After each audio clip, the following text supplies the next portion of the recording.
You are listening to the Hiking Radio Network, where we talk the walk with shows by hikers, about hikers, for everybody.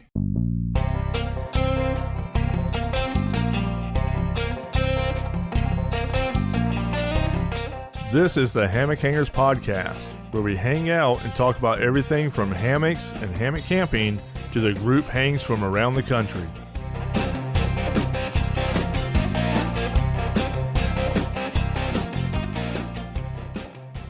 Merry Christmas, everyone, and welcome back to the Hammock Hangers Podcast. I am your host, Paul Collins, or Skunk Ape. This week, with everything going on to get ready for the holidays, I thought that it would be easier to just bring Pheonix back on and hear some more of his ramblings. The topics that we cover this week with him are his top places that he really enjoyed hammock camping at, his not-so-favorite places that he has hammock camped at, and his scariest nights out while hammock camping. And I have him talk about one incident in particular, which was quite funny to watch him squirm while telling the story about it. So, as usual, let's get on with the show to hear more from Pheonix. All right, everybody, let's welcome back Pheonix to the podcast. Brought him back on since we're the weekend of Christmas when this is coming out.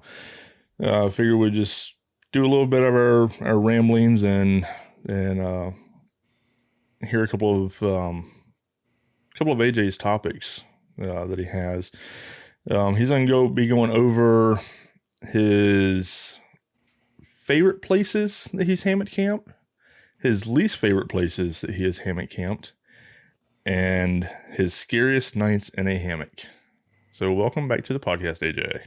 Hey, y'all. So just a fair warning, if I seem just slightly jaded or maybe extra salty, I am in full right before Christmas break teacher brain, so I am pretty fried at the moment. But so hopefully any future episodes. But I'm looking forward to talking about at least two of these topics. All right, and I'm looking forward to the last one. The one that I'm not looking forward to talking about.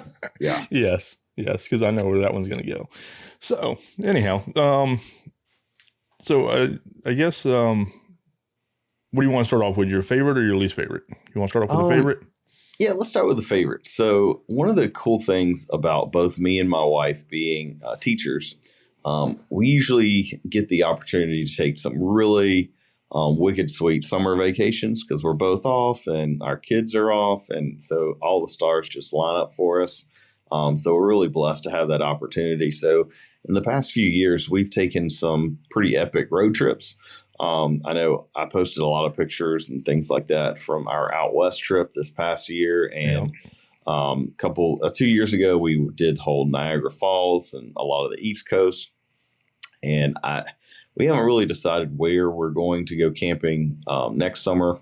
We've got a few little scheduling snafus kind of sprinkled in throughout our summer, so we're trying to dance around those. But we've talked about doing possibly like Minnesota and Michigan and kind of up that way. So more the mid. Yeah, states. I think Minnesota is one of the few states that my wife has never been to. She's been to like 47 of the 50 states. Really? And randomly, Minnesota is one of them. Okay. Alaska is not on there, although I've never been to Alaska, but she has. What about Hawaii? She's never been to Hawaii. And so it's like three random ones. So Hawaii, just because she's never been out that way on a boat. Right. Like Oregon, Minnesota, and like, I don't know, maybe like Delaware or maybe not Delaware, but like maybe like New Hampshire or Vermont or something along those lines. I think it's some state in the northeastern part of the country that they just didn't make to in their travels. But I would say just as much as we travel and things like that, we'll probably hit 50 states at some point in our marriage if she hasn't killed me and buried me in the backyard before we get to all 50 states. Well, there's always that chance. There's always that on a weekly basis. Oh, Lord. So I've had the opportunity to camp in some like really, really cool places. So When you asked you to talk about this, I try to think about like a variety of places to camp. So I want to start with a good tried and true place that. Now, are you going to do top 5? Yeah, Okay. we'll do top 5. It may end up being more than 5 because for me numbers are hard. It's not like I teach math or anything. But it's like Common Core. Yeah, it totally Common Core math. Whatever. I hate you. So this first place is a super special place to me because it is the very first place that I ever camped in any way, shape, or form. And it's actually a place that my dad took me to when I was very young, because it was a place that he went to when he was growing up too.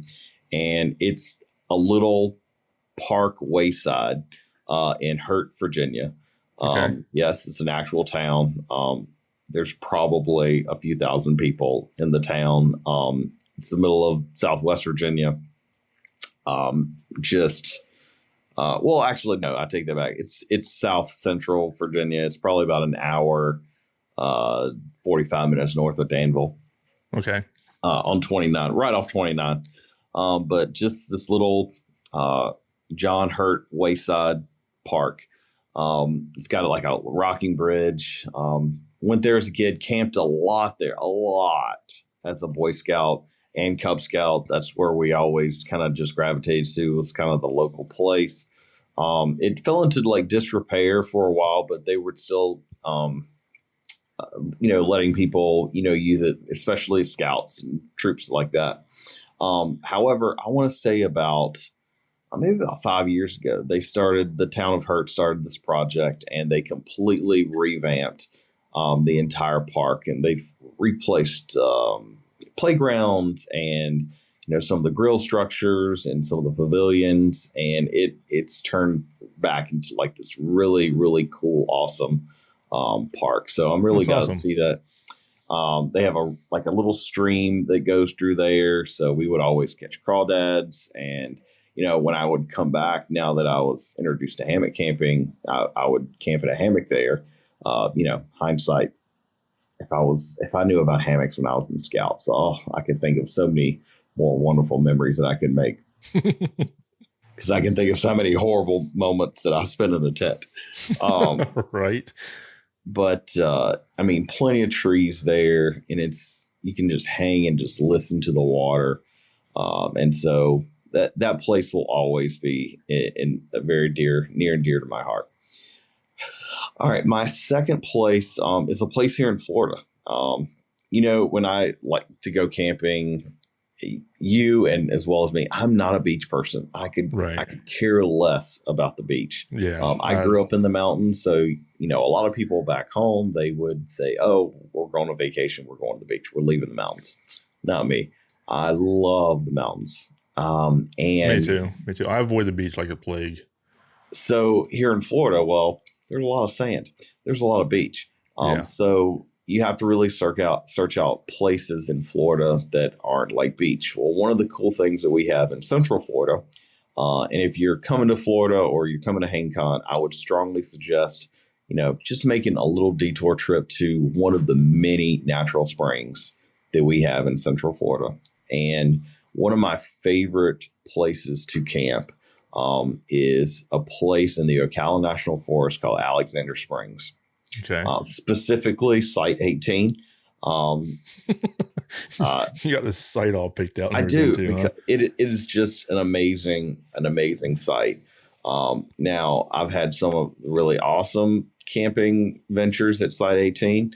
We will also revisit Alexander Springs Site 18 a little bit later. Spoiler alert. And there's enough trees that you could hang it very easily, 6 people. So a group of us could go down. The site is right next to the trail that goes right down to the spring. It's relatively close to the bathhouse. It's just an awesome place. And Alexander Springs is just simply beautiful. I haven't been there in years. Like I just love any of the natural springs, like Alexander Springs, Juniper Springs. Green Springs, Blue Springs, Rainbow Springs, which is, almost in my backyard. Right. Manatee Springs is also another really beautiful place that I've camped. But any of the natural springs there's just something so cool about them. I don't know what, but the water is stupid clear. It looks blue. It's really nice. The water is always the same temperature. So to me, whenever I used to go to the springs, I mean, of course, it was whenever I was young, before I started, hammock camping and all that. But I don't know. I know what you mean about the springs. To me, it reminded me of like stepping back into time or something. I don't know. I really can't. I can totally see that. Yeah. I can't, fully put my finger on it, but it was almost just, I mean, it was a weird feeling. It was nice being out there. It's always quiet and nice. And then with the water being as clear as it is and all that, it's almost like it's been untouched, I guess. Yeah. Yeah. And, going off of the springs, from Juniper Springs, we camp a lot on the Florida Trail, a place called Hidden Pond, which is a spring-fed pond. So the water is, it's not nearly as pretty as some of the other places, but the water is clear. And it's a really cool, quiet place because, unfortunately, a lot of our state parks have been overrun by the camping craze, and especially this time of year where you just get snowbirds hopping from camp to camp, and it's almost nearly impossible to find a campsite anymore. But yeah, I love the natural springs, and I haven't camped at a bad one that I wouldn't go back to. They're all stunning, very well maintained. Florida does a pretty good job of maintaining their state parks, and the national parks does a pretty good job of maintaining, camp settings. So yeah. So all right. So venturing out to the third one. All right. So I'll go into Georgia, because we do a lot of camping in Georgia. My two brother-in-laws, they live in Georgia. It's the closest mountains that we'll get. And so I would say there's a place in northern Georgia called Fort Mountain State Park. It's probably west of Helen. And a lot of people, when they say, camping in North Georgia, they picture Helen, which I've done. Unicoi State Park, beautiful place. The town of Helen is really cool. It's up along the AT. But Fort Mountain, but Fort Mountain, I really liked. It's kind of in the middle of nowhere. Georgia, as far as states that do an awesome job maintaining their state parks, I don't think I've ever been to a place better as a whole than Georgia. I've never stayed at any Georgia state park that I said, oh, these sites are very well maintained. The area is well maintained. The bathroom facilities are really well maintained. They do an awesome job. So, props to you, Georgia.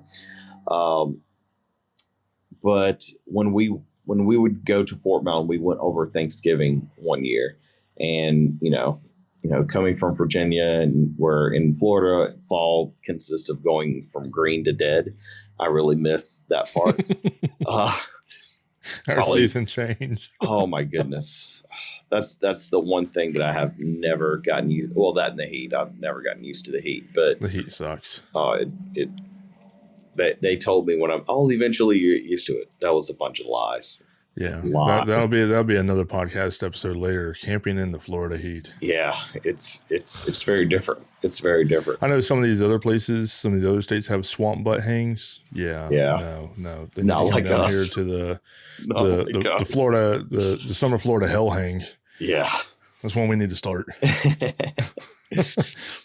So venturing out to, let's see, number 2. Okay, so number 2, probably has to be from this past summer. We stopped at Twin Lakes, Colorado. My wife was planning at the time of doing a hike up Mount Elbert, which it's the highest 14er in Colorado. Okay. That was like her goal. That was like that was really the one and only reason that we went out to Twin Lakes. But I'm so glad that we did. Unfortunately, when we were going out, we stopped in Colorado Springs and we did Garden of the Gods. And her and my daughter went on just a little, probably like a half mile hike up to see one of the rock formations, and she wrenched her back.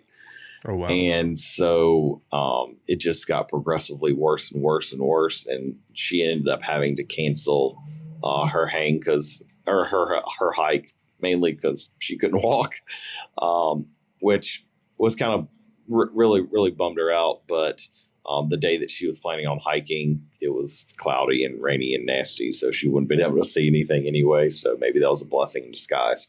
Right. However, Twin Lakes, Colorado was absolutely stunning.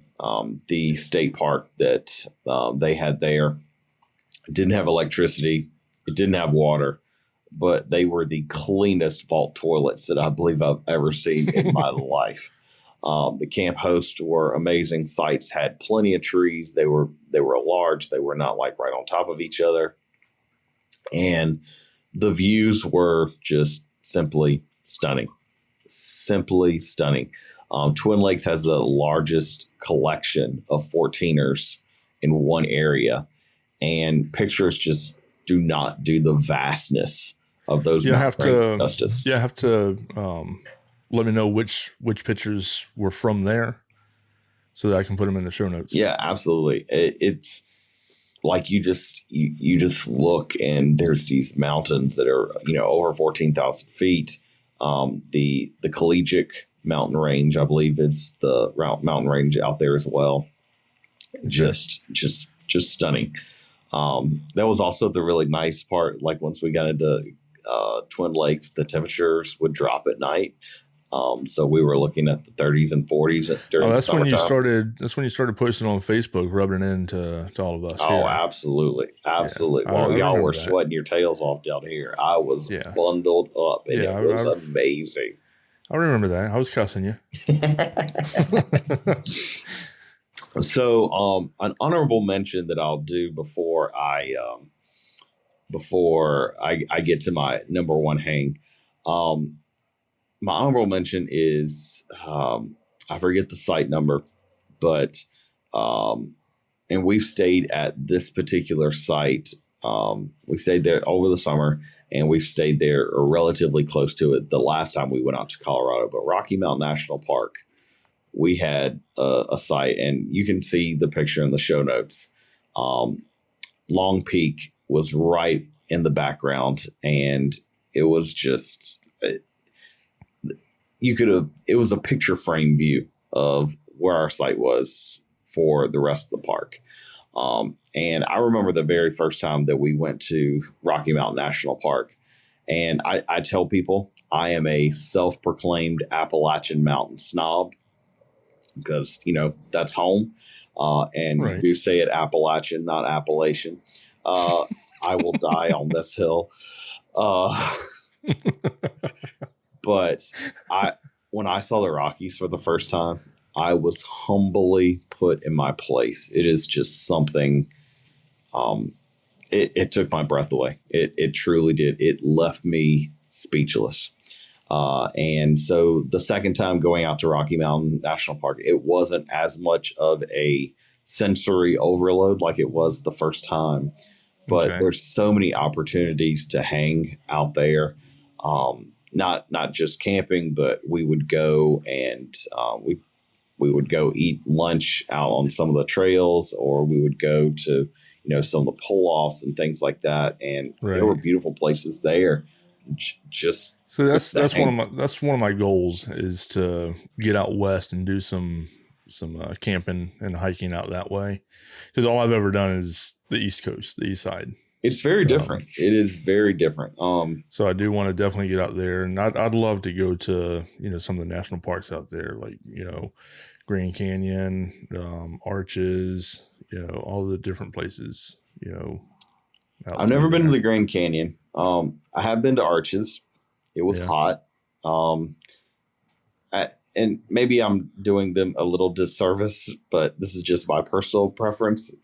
We were also, that Arches was like the last stop that we did the first time we went out west. That was the last stop. And by that point, I was just like, yay, erosion, whatever. I mean, So you were about done anyhow. I was done.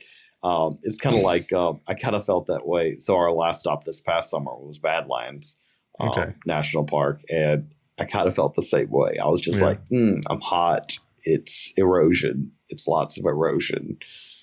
There's nothing here that, I mean, there's definitely like the national parks that I would say, oh, I would totally go back again. Right. And there's also some national parks that I was like, that's cool. I'll visit and then I'll move on. Yellowstone was one of those. Really? See, I want to go to Yellowstone and see it. And all right. So Yosemite. Yeah. Yellowstone for me. All right. All right. The Grand Prismatic was absolutely stunning.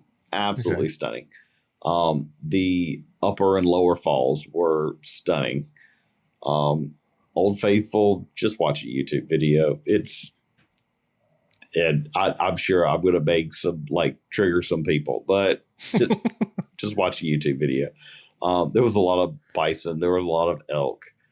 We didn't see any grizzlies. We did see this ginormous brown bear or black bear that was brown. It's a kind of weird classification they have out there.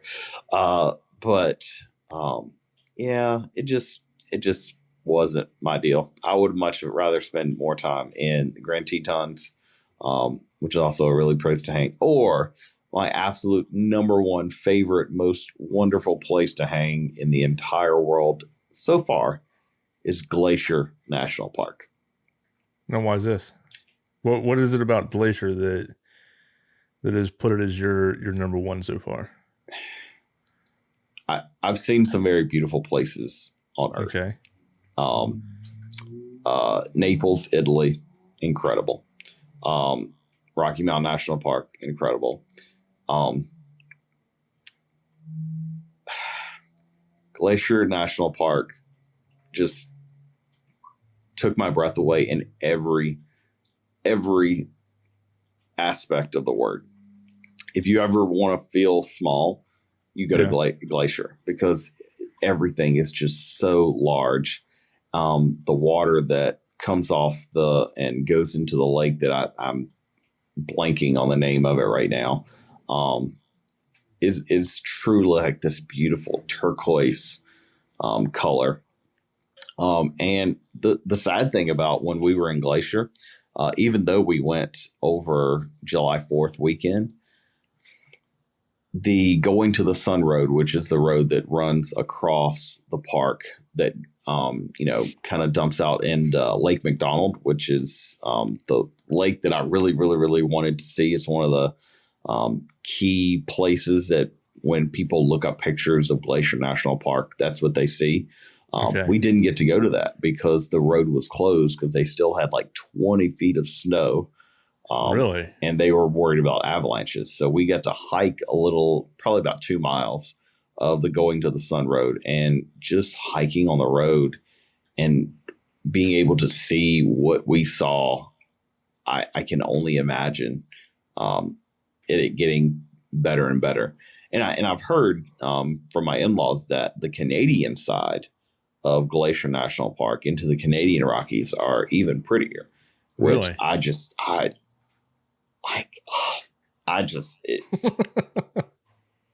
And hard to again, imagine, maybe it was like a sensory overload with it being the first time, but I was blown away. And finding camping out there is pretty difficult because it books up so quickly. We ended up staying at a KOA which I absolutely hate. You love KOAs, don't you? They're essentially the camping version of Walmart parking lot. So I've actually been in some nice KOAs. I mean, we have to. I mean, but the concept annoys me. It's more of an RV park than yes. it's an RV campground. And I know it's not talking about favorite campsites, but we started booking our out west trip like the day after Christmas. Yeah, I remember you saying that you had to book way in advance. And with the exception of Twin Lakes and Rocky Mountain National Park, we essentially had to stay in KOAs because they were all booked up. Even like 7-8 months in advance. Yeah. But Glacier National Park, every single place that I hung up there, I could have just said, just let me die here. It was just incredible. The mountains, the water, the weather was really nice. The gas being, over $6 a gallon, that was kind of crappy, but it was just breathtaking. It doesn't even begin to scratch the surface of just how pretty Glacier National Park was. So that's overall, that's my favorite place, hands down. Down. All right. So now we're into your least favorite. All right, places. my least favorite. Whew, okay. My least favorite places hanging. Yeah, just do your top three. All right, my top three. Top three least favorite. I would say. All right, so number 3 is a KOA. Is Colorado Springs KOA. Okay. I absolutely love Colorado Springs. Don't get me wrong. Colorado Springs is a super cool town. If you ever have a chance to go to it, it just feels different. It's awesome. They've got great restaurants. They've got great attractions. The views of Pikes Peak are incredible. There's a lot of potheads, but I mean, it's pretty laid back city. It's Colorado.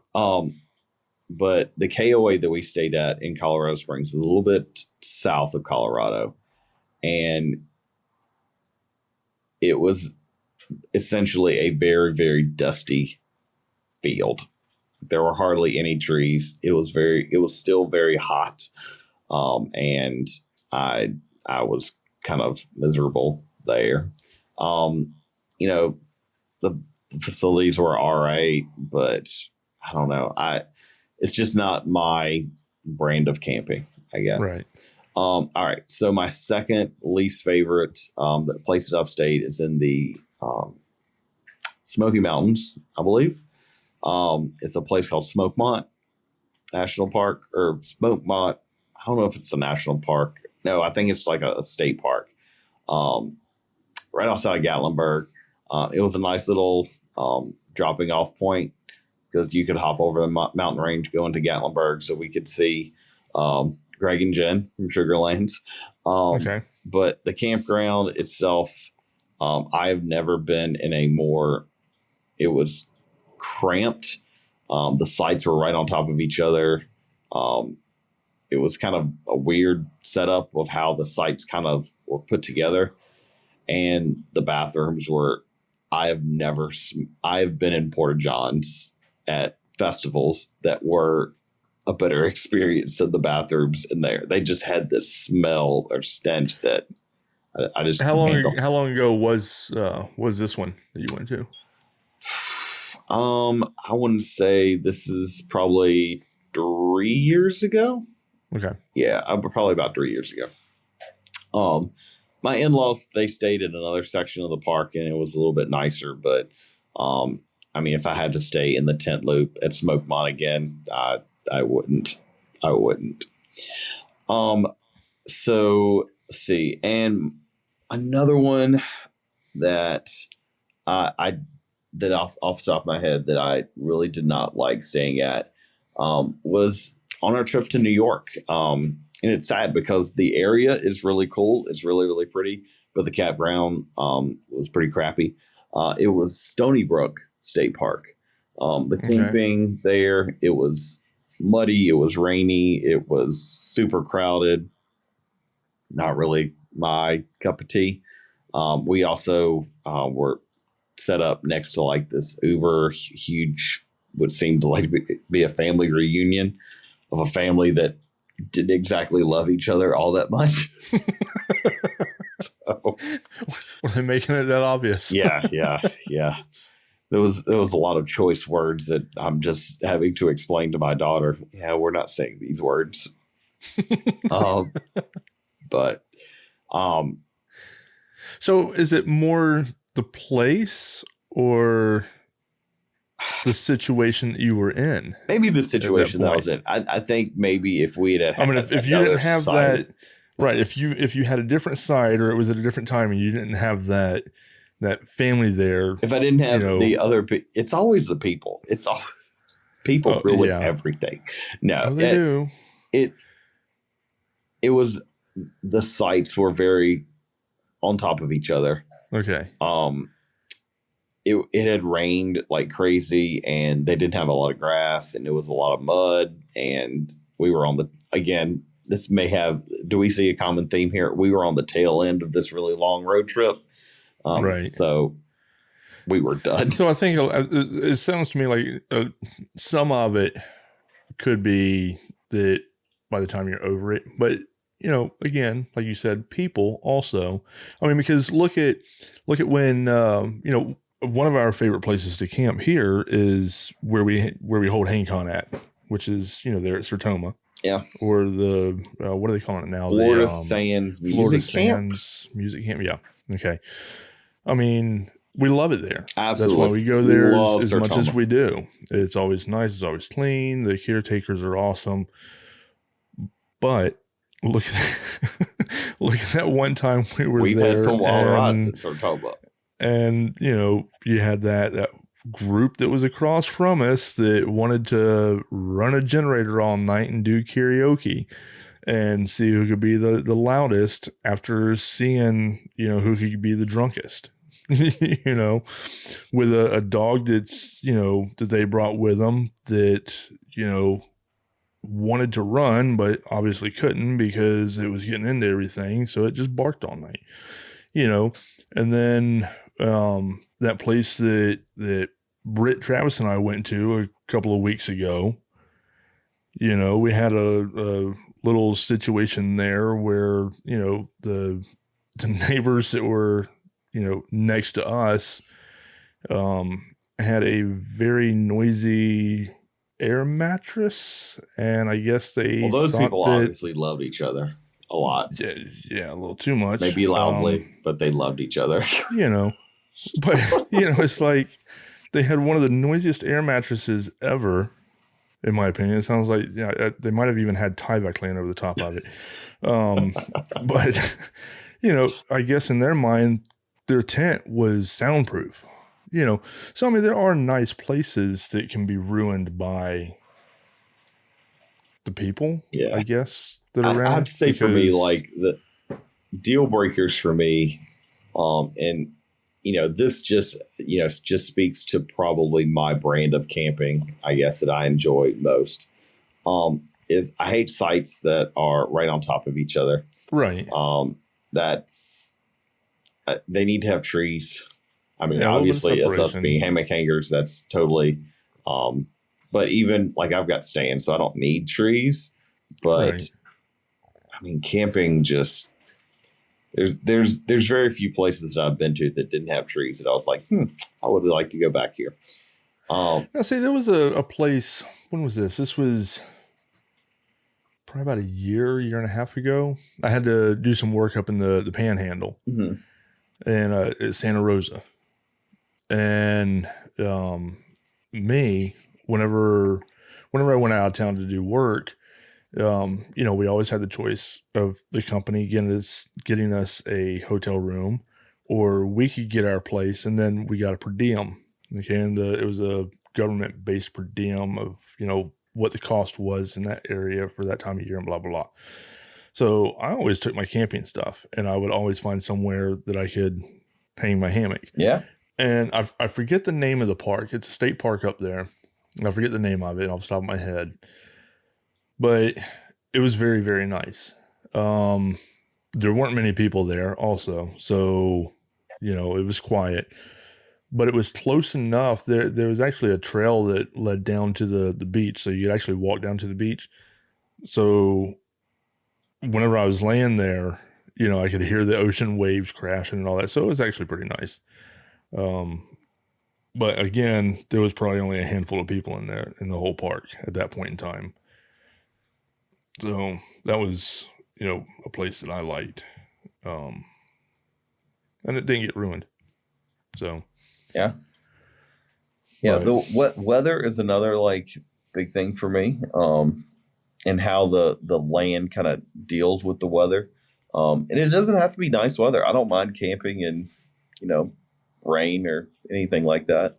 I like camping in rain. Oh, I love it. I love it. It's like rain on a metal tin roof coming down on the tarp. Puts me to sleep. Get that slight breeze going. I love it. All right. I don't like waking up with a puddle up on me. Talk about? No. We still got one more topic. I think now you can make this. You can make it as shorter as long as you want. It's up to you. I mean, we can only talk. If you only want to talk about one situation, you can do that. There's a specific one that we're going to talk about. So yeah, your scariest nights in a hammock. Scariest nights in a hammock. All right. Well, yeah. So how many scary nights are you going to talk about here? So probably 2 and 3 are very similar. And I want to say 2 and 3. Yeah, 2 and 3. I may have talked about one of them on the podcast before, but 2 of them have to do with weather.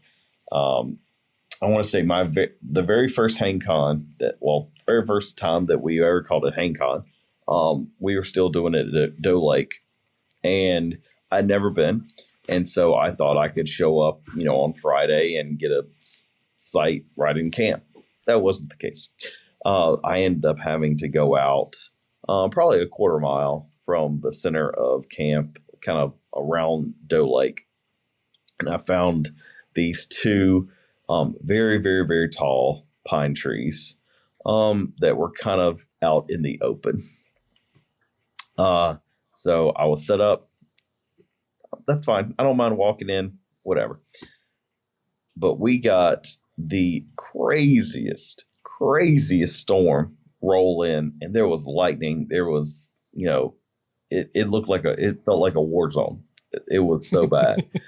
And I'm just thinking, me being an Eagle Scout, I've done camping all my life. I'm thinking, I'm tied up to these very, very tall pine trees in this open 2 very area tall lightning rods, where I am literally attached to the tallest things in this area.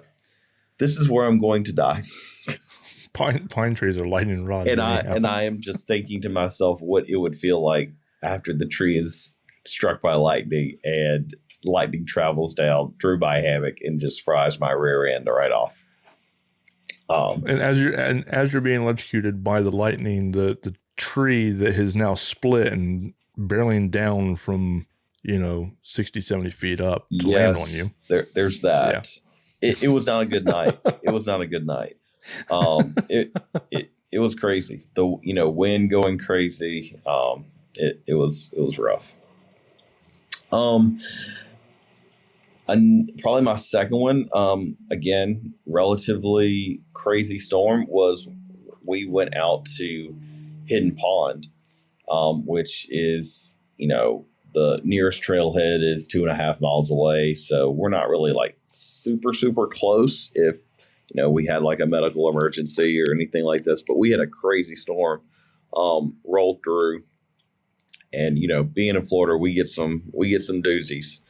And we thought we were going to die then because the wind was howling, rain was, coming down like crazy. And there was lots and lots of heavy, bright lightning and crazy loud thunder. That is the scariest part about here in Florida is all the lightning. Yeah. I do have to say that. And, being attached to trees. Yeah. minor details. Okay, so that's number 3 and number 2.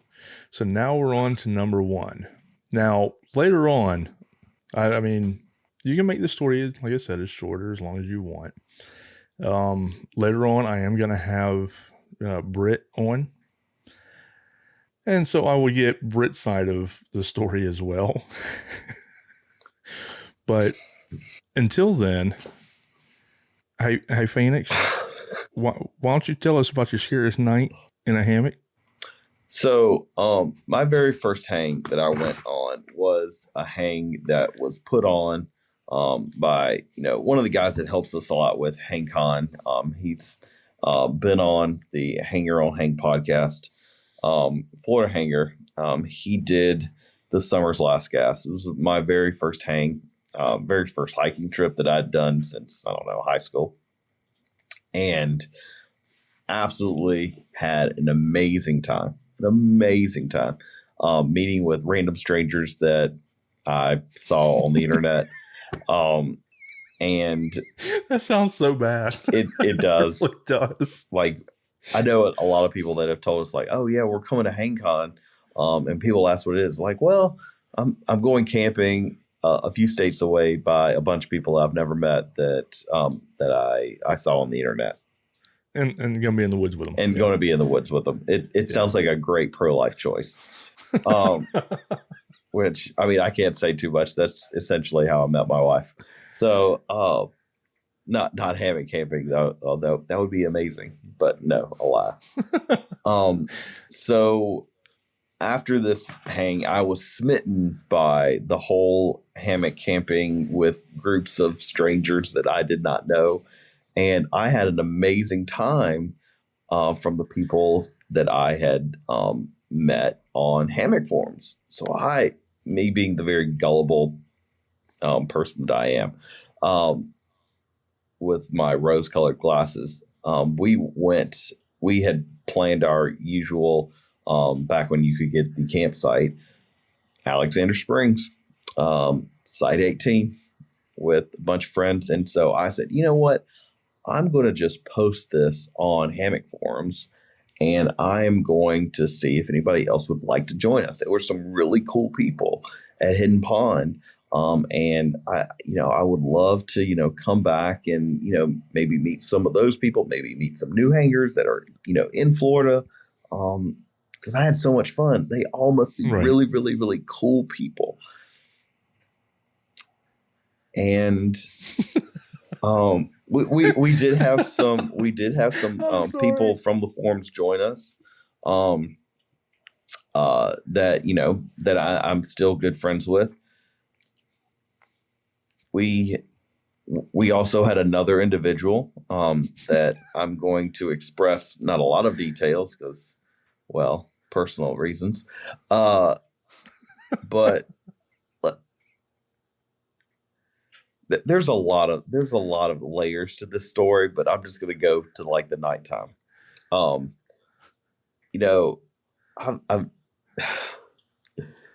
When we go camping, we like to have. Hold on. Let me cut you off real quick, AJ. Just because nobody can see your face, obviously, because it's an audio podcast.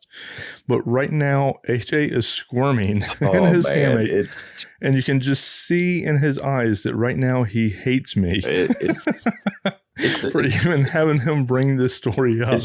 It was a wild ride. So we have this individual that we have allowed to join us, that they were a very different person than the rest of our group. And that's fine. But they just wouldn't shut up. Like, and they again, there's a lot of layers to this. But anyway. And hopefully whenever I have Brett on, we can get all those layers out. They kind of gave us vibes, and not like the good vibes. And they ended up like randomly walking off. And we were just all around the campfire going, oh my gosh, this person is crazy. And the individual that joined us walked off, and he had, I want to say, he polished off a solid whole bottle of whiskey. I'm just going to say whiskey. I think it was like Jack Daniels or something like that. And so obviously super inebriated, but he left. So we thought, well, he's either going to get lost, and well, that's fine with us. But he didn't. And when came back, they were just muttering to themselves. And I have, we both camp in the Ocala National Forest quite frequently, and it has the largest concentration of black bear in the country. I have never slept with a weapon near me. I did that night because we were fully under the impression that we were going to be stabbed in the middle of the night by this crazy person. And yeah, there's a lot of other layers to the story that I'm not going to get into, but it was the scariest night. And it had nothing to do with animals, and it had nothing to do with weather. It had to do with crazy people. Now, since then, every other person, I just want to say, every other person that I've met through Hammock forums and through random online interactions have been absolutely wonderful. Our Hammock community is absolutely amazing, whether it be from our Florida hangers or Hammock forums or any other from our Facebook group or the Hammock forums Facebook group. They've all been absolutely incredible. But you're going to have bad apples. And we had a bad apple pie that weekend. We found one of them that it is quite funny to hear the whole story. Yeah. If you come to HangCon, I'm sure that you will hear iterations of this story. Oh yeah, numerous times from numerous people, myself, and Britt has a different take on it, slightly different. Well, Britt, because Britt was involved in a little bit different way, and that was kind of my fault too. But yeah, he still loves you for that. Yeah, he never loses an opportunity to make me aware of my poor choices.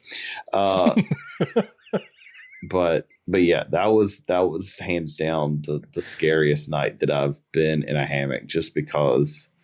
Because there's a part that Britt tells, because he was laying in his hammock awake while you were asleep and was hearing some of the muttering going on. Yes, because when Britt actually feared for you as well. Yeah, so Britt woke up probably about 3 a.m. I had probably just dozed off.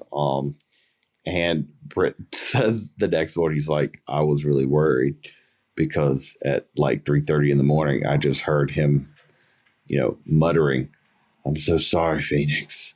I'm so sorry, Pheonix. And Britt was under the impression, well, AJ's dead now. AJ has been stabbed, and I am next. Oh goodness! But luckily, and then Britt had to deal with. Oh yes, again, there is more so the next day to the story. So Britt actually, because Britt's encounter was actually longer than yours. Yes, Britt's encounter happened before the camping trip, because he had camping trip. He had pre, during, and post. Yes. The director, if you come to HangCon, the director's cut of the story can be told. That might be one of the campfire stories. Yeah. So stay for Sunday night, because that's usually when the story kind of comes out in numerous forms. But yeah. We'll get Britt to say it. But yeah. Talk about it. So that was my scariest night in the hammock. Hands down, huh? Hands down. I mean, I'm not going to cut a lightning storm. However, a drunk psychopath, maybe. Oh, that's awesome. So, all right, AJ. Well, as usual, it is nice having you on to chat and everything. I know I'll be having you back on some more, of course.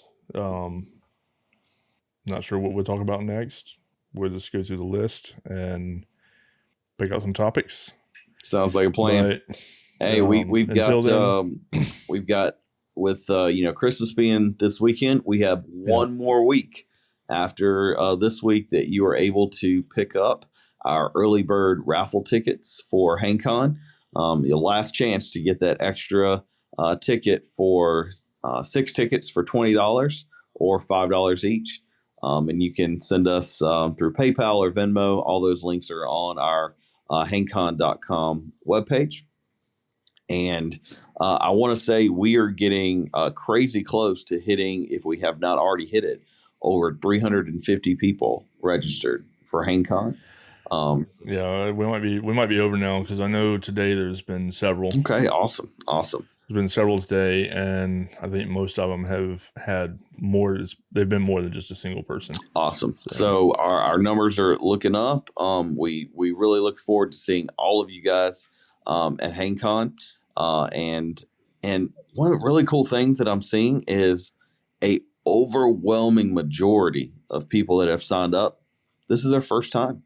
That always makes me happy. Me as well. It's their first HangCon, their first gathering, Hammock gathering that they've even been to. And I want to say also, I think a lot of them are just now getting into hammocking too. So yeah, I want to say we have close to either maybe more, the 30 of the 50 states represented of the registrants that we have for HangCon. So it's a national event. It's one of the many reasons that makes HangCon the great event that it is. Yep, exactly. So, all right.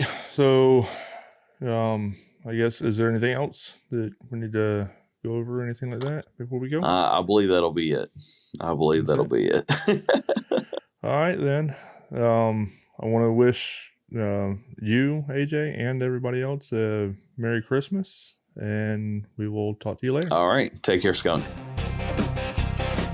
Thanks, AJ. It's always great to hear you talk about the great places that you have been to hammock camp at.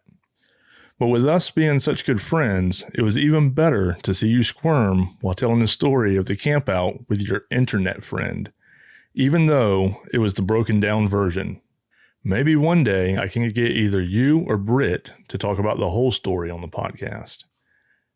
I want to leave off this week wishing everybody a very Merry Christmas and Happy Holidays. Until next week, happy hanging, everyone.